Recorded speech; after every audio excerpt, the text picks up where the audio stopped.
गीतांजलि की जीत, अभीरा की हार और मायरा की मासूमियत के पीछे छिपी एक खतरनाक साजिश। जी हाँ दोस्तों, जो कहानी आप अब तक एक सीधी सादी इमोशन लड़ाई समझते आ रहे थे, वो अब एक खौफनाक मोड़ लेने जा रही है। यह केवल खिचड़ी या रेसिपी की बात नहीं है, यह एक माँ के दिल, एक सौतेली माँ की मजबूरी और एक बेटी के मासूम दिल में भरे गए जहर की साजिश है। शुरुआत वहीं से होती है। अभीरा थकीहारी रसोई में खड़ी थी। उसने मायरा के लिए खिचड़ी बनाई थी, वही रेसिपी जो गीतांजलि ने उसे थोड़ी दिन पहले सिखाई थी, शायद इस उम्मीद में कि वह मायरा का दिल जीत सकेगी। लेकिन उसे क्या पता था कि यह रेसिपी सिर्फ एक माध्यम था, एक चाल थी जो गीतांजलि ने बड़े ही शातिर अंदाज में बिछाई थी। दरवाजे पर दस्तक होती है। अभीरा दरवाज़ा खोलती है और सामने खड़ी होती है गीतांजलि, चेहरे पर वही मुस्कान, लेकिन आंखों में एक अजीब सी ठंडक। खिचड़ी बना ली? वह मुस्कराते हुए पूछती है। अभीरा गहरी सांस लेकर जवाब देती है, हाँ, वैसी ही बनाई है जैसी आपने बताई थी। अच्छा, गीतांजलि तंज कसते हुए कहती है, अब देखना मेरी बेटी किसके हाथों से खाना पसंद करती है। जब वो मना कर देगी तो कॉल कर लेना। और फिर वो चला जाता है। वो जहर जो गीतांजलि मायरा के मासूम मन में पहले ही घोल चुकी थी। मायरा की नज़र जैसे ही उस खिचड़ी पर पड़ती है, वो अपनी नाक सिकोड़ती है। ये क्या?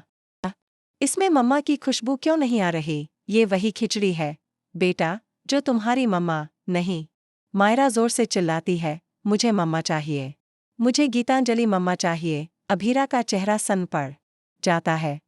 और ठीक उसी वक्त, जैसे प्लान के मुताबिक, गीतांजलि दोबारा घर में प्रवेश करती है।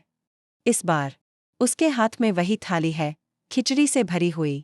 मायरा दौड़ती है, उसकी गोद में बैठ जाती है और कहती है, मम्मा, आप ही मुझे अपने हाथों से खिलाओ। गीतांजलि की आंखों में एक अजीब सी चमक आ जाती है। वह अभीरा की ओर देखती है और आंखों से मानो कहती है, हार गई न तुम। मायरा के लिए प्यार नहीं, अधिकार चाहिए था गीतांजलि को। लेकिन यहाँ ट्विस्ट खत्म नहीं होता। असली तूफान तो अभी बाकी है। मायरा का अगवा।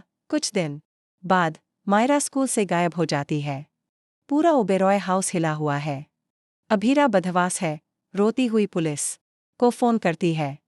लेकिन पुलिस से पहले एक और कॉल आता है। गीतांजलि का, अपनी बेटी की परवरिश मुझ पर छोड़ने का वादा किया था तुमने, भूल गई? तुमने उसका अपहरण किया है। अभीरा चीखती है, अपहरण नहीं, अधिकार लिया है। मायरा अब मेरे पास है और यहीं रहेगी। पुलिस को बताने की जरूरत नहीं, वरना इस बार सिर्फ कस्टडी नहीं, उसकी जिंदगी भी दांव पर लग सकती है। और यहीं से एक माँ की लड़ाई शुरू होती है। अभीरा गीतांजलि के पुराने रिकॉर्ड खंगालने लगती है। उसे एक सीक्रेट मिलता है, गीतांजलि की पिछली शादी। मायरा से पहले भी एक बच्चा था, आरव। लेकिन वो बच्चा मर गया था, या शायद मार दिया गया। क्या गीतांजलि मानसिक रूप से अस्थिर है? क्या वो मायरा को उसी अंधेरे में धकेलना चाहती है? सीक्रेट रिवील, मायरा की असली माँ कौन? जांच करते हुए अभीरा को एक पुराना अस्पताल रिकॉर्ड मिलता है, एक डीएनए रिपोर्ट। रिपोर्ट कहती है, मायरा दरअसल गीतांजलि की बायोलॉजिकल बेटी नहीं है। शॉक। तो फिर गीतांजलि को इतनी मोहब्बत क्यों है मायरा से, और क्यों उसने दुनिया के सामने खुद को उसकी माँ बताया? क्योंकि मायरा असल में आरव की जुड़वां बहन है और गीतांजलि चाहती है कि वो आरव की जगह ले। मायरा का नाम दरअसल आर्या था, लेकिन ओबेरॉय फैमिली ने गीतांजलि से बच्ची को छीनकर उसकी पहचान बदल दी थी।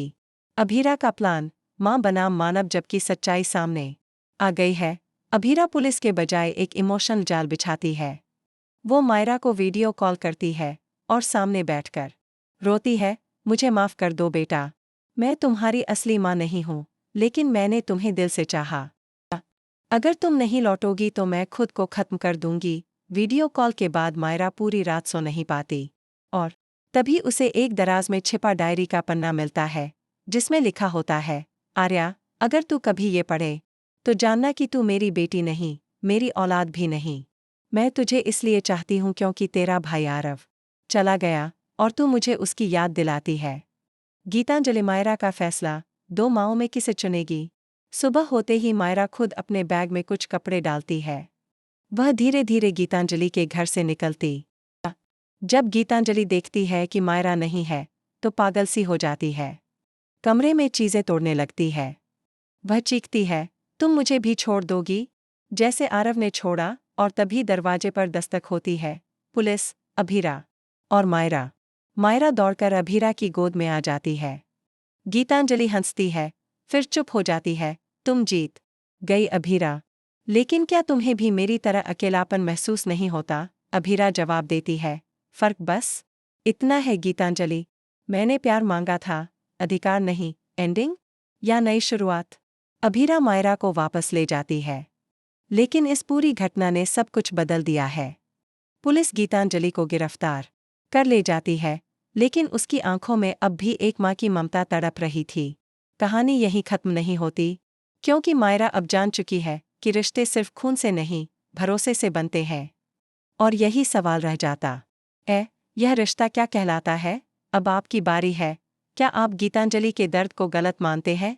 क्या अभीरा को जीत मिलनी चाहिए थी? क्या मायरा को अपनी असली मां की तलाश करनी चाहिए?